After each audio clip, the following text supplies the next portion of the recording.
All right, Alexander, let's revisit the grain deal, the collapsed grain deal. And it looks like the EU was more reliant on Ukraine grain than they let on to be. What is going on here? Well, this is absolutely correct. And we can see, as a result, a massive campaign to try to pressure, cajole the Russians into rejoining the grain deal. Now, there's been floods and floods and floods of articles appearing in the Western media. There's been comments by people like Josep Borrell. None of them, I have noticed, ever address the complaints that Putin has been making about Western non-observance of the grain deal, the fact that the West never, in fact, implemented the various promises that it was supposed to implement. Guterres, who's the UN Secretary General, has said that the Russian concerns were valid, and I think we should remember that. And by the way, so has Erdogan. So just mentioning all of this, but it is now clear to me that Ukrainian food, and I should say food, not just grain, most of this food is animal food, by the way, was absolutely essential for keeping food costs in the EU area down. And this is something I had not fully appreciated. It's not been widely spoken about before. It also turns out that the EU was heavily dependent on Ukraine for certain essential oils, food oils, sunflower oil in particular. If you live in Britain, by the way, you would know that sunflower oil is by far the most widely used cooking oil in Britain. And of course, food inflation in the EU area, in the European area, is of course a very hot political issue at the moment. It's probably driving inflation increasingly. So we see a concerted effort to try to get the Russians to come back into the grain deal. And that's taken two forms. One is a massive media campaign and diplomatic campaign going around telling people in Africa, in Latin America, in Asia, you see these wicked Russians, they're raising global food prices. More likely, they're raising food prices in the EU area. But anyway, that's what people are saying. And an attempt to try and enlist these countries to put pressure on the Russians. And that's only worked to a very small degree. And the second is a major campaign to disrupt Russian shipping in the Black Sea. So that was what those attacks on Novorossiysk, as it turns out, were about. The attack on the Russian oil tanker, that was what it was all about. Remember, Russian grain, foodstuffs, also tend to transit via the Black Sea. And the idea is get the Russians to go back into the grain deal and offer them as a quid pro quo the fact that if they do, these attacks will start to wind down. And it's furious campaign. Erdogan has been sort of brought in to try to convey this message to Putin at their forthcoming summit meeting, which is probably the reason, by the way, why Putin isn't particularly keen on meeting Erdogan at the moment. But this is the campaign that's underway for the time being. Now, I will be very surprised indeed if the Russians agree to this. And I'm going to say a few quick things here. There's been various articles. There's been lots of attempts, apparently, by the West to find alternative means of transporting food from Ukraine, which don't go through the Black Sea, or at least not from Ukrainian ports. There's been talk of sending food down the Danube through, Romanian ports like Constanta, and also along the Romanian and Bulgarian coastlines. Apparently people have looked into all of this. These are not viable alternatives for all sorts of reasons. There's a long article in The Guardian talking about this, of all places. There's also, of course, the attempt to create land routes across Poland and Germany to reach the German ports, which would be the places that you could re-export this Ukrainian food from, or indeed send it to the European Union. That is a major political problem for Poland. The Poles have basically said they're not prepared to agree to that. They will even impose unilateral restrictions on imports of Ukrainian grain in September if the EU doesn't impose similar blanket restrictions. There's talk about setting up green corridors through Poland to get around this problem.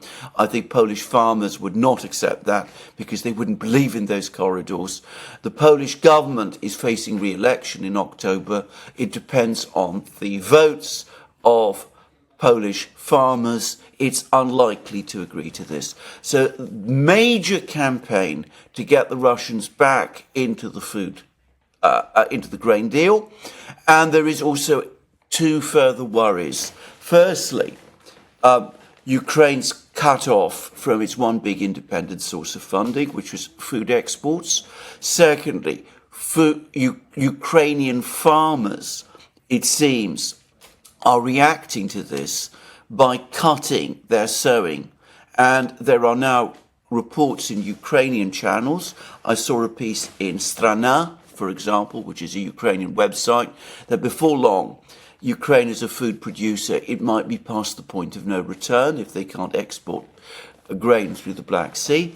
But the other thing, the second thing that's really worrying the Europeans is, of course, that there is one big grain exporter, food exporter, able to step in, which is Russia. They've had another bumper harvest. The ruble is soft, intentionally so. Russian food is now extremely cheap on world markets. They're in a strong position to exploit Ukraine's disappearance from the food scene to take over Ukraine's markets.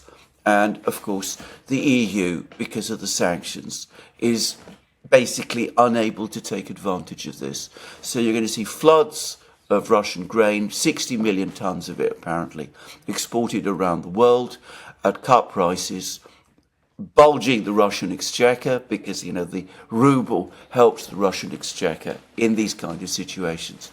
And so Russia wins and the EU loses. And this is what we're now seeing. Okay, so can you say that this is confirmation that Putin's claims about 3% of the grain was actually reaching the poorest nations and the rest was going to the rich nations of the West? Does this confirm Putin's statement? Yes. I mean, it does. I mean, can I just say, there are all sorts of attempts to sort of argue round this. I've seen claims like, if you if you lower food prices in Europe, that will lower food prices globally and things of that kind. But ultimately, that is absolutely correct. The biggest importer of Ukrainian food, by the way, was China.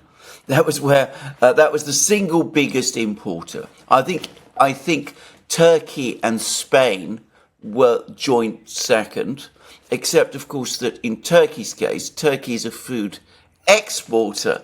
So what Turkey was doing was simply repackaging Ukrainian grain, Ukrainian food. As I said, this is mainly animal food, and re-exporting it to Europe. So that was where it was going. So, and then, of course, if you look beyond that, it's various other EU countries. So it was not going to Africa or Egypt, or all of those places to any degree. They mainly import their food, as it turns out, from Russia.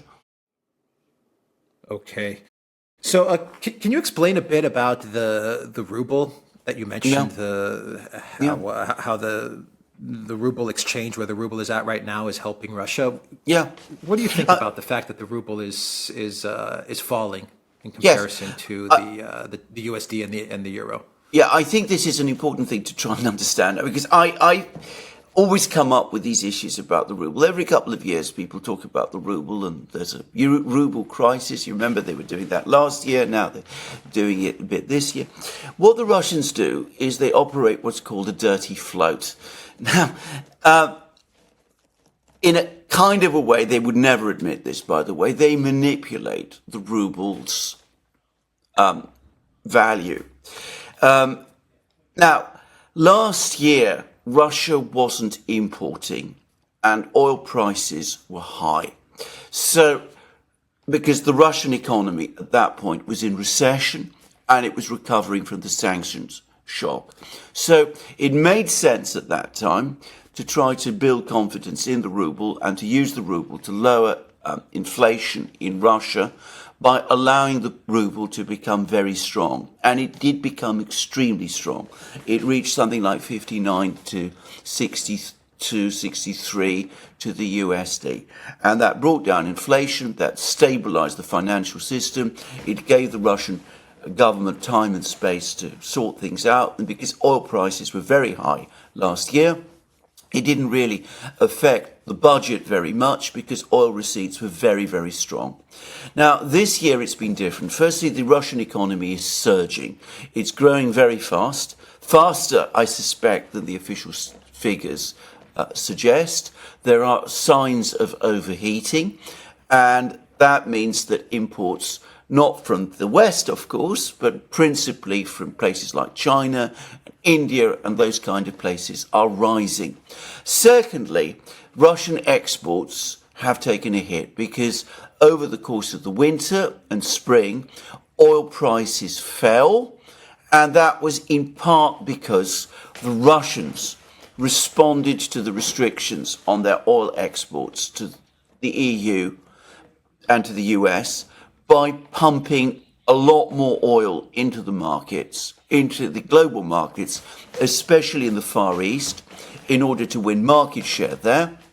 And they were keen at that time to give discounts. Now, what's happened is as time has progressed, fall in Russian energy revenues meant a sharp fall in the Russian trade surplus. And the Russian current account, that's not just the trade surplus, but the money that goes in and the money that goes out in Russia, in the second quarter of this year, almost went from surplus to balance. And the one thing the Russians will not allow is their current account to go into deficit. I mean, it's absolutely something they do not want to see happen.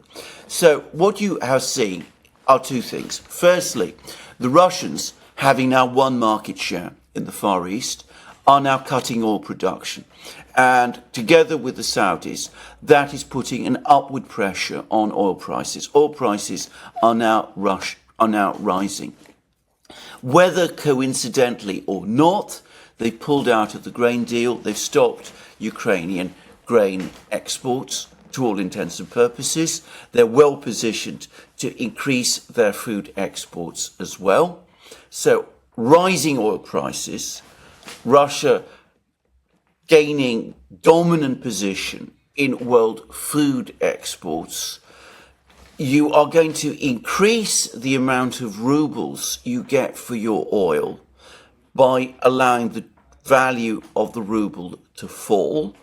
And you're also going to increase the competitiveness of your food exports because your food is being produced cheaply in rubles and is being sold globally in other currencies. So the result is that we're going to see a rebound in the Russian trade surplus and a strengthening of the Russian current account over the second half of this year. We're going to see imports choked off to some extent, which is good because it will take off some of the pressure within the overheating economy. And bear in mind, the Russians are also taking steps internally to cool off the economy by raising interest rates. And at the same time, the budget is going to be strengthened as well because there's going to be more receipts from the exporters, the oil and the energy companies, and of course the food exporters, which will strengthen the budget. Now, if you remember, at the very start of this year, we were talking about the Russian budget. There was 1 month when the budget was $25 billion in deficit, and everybody was saying Russia is going to run out of money. Now the Russian budget deficit has fallen drastically. It's quite likely to move back into surplus over the next couple of months, and we will probably have a situation by the end of this year when it either balances, or if there is a Russian deficit in the budget, it will be very small. So it works for the Russians to allow the ruble to fall. It's a temporary phenomenon. It doesn't greatly affect conditions within the Russian domestic economy anymore. There will be a small rise in inflation, or at least there will be an inflationary rise, but inflation was brought so low at the start of the year that they have space to maneuver in order to let it happen. That's the story of the ruble. People don't understand how this works, but this is what the Russians do. They've done it before, they're going to do it again. They have handled this whole situation, both with their exports and with their oil revenues, and with the grain, and with a ruble, with their accustomed skill. Yeah. How are they handling the situation in Poland? We had some interesting statements from Sergei Shoigu. Yeah. Let's shift gears a bit and talk about those statements from Shoigu. He mentioned Poland a lot in his statement to military officials. What do you make of that? Top senior military officers, and what he's now making clear is that Poland is now perceived by Russia as the major threat. He complains at length about the fact that there is a huge military build-up going on in Poland. This is a direct threat to Russia, that the Russians need to be preparing for this, and he is singling out Poland as a potential adversary. Now, Russian statements about Poland have been getting stronger almost by the week. So you remember about 2 weeks ago, we had that meeting between Naryshkin and Putin at the Security Council, that exchange in which Naryshkin was talking about the Poles moving into Western Ukraine at the invitation of the Ukrainians. And Putin said, well, watch the situation. Ultimately, it's nothing to do with us. And the following day, Lukashenko came along and said, this is not actually acceptable. If the Poles moved into Western Ukraine, it would put Belarus in a very dangerous position. We need you to be behind us and support us in this. And now we have Shoigu coming along, strengthening the Russian position even further, making it increasingly clear that the Russians see Poland as a potential threat, as an adversary. The scale of the build-up that Poland is undertaking in terms of its military power, he says, is alarming. So what you see is that the Russians are gradually moving to a position where they're going to say, if Poland does move into Western Ukraine, it will not be acceptable to Russia. And in fact, the situation is being prepared, I think, for a potential conflict with Poland. If you look at Shoigu's words, conflict with Poland in Western Ukraine. And I suspect strong warnings have been given to Poland not to even think of going there.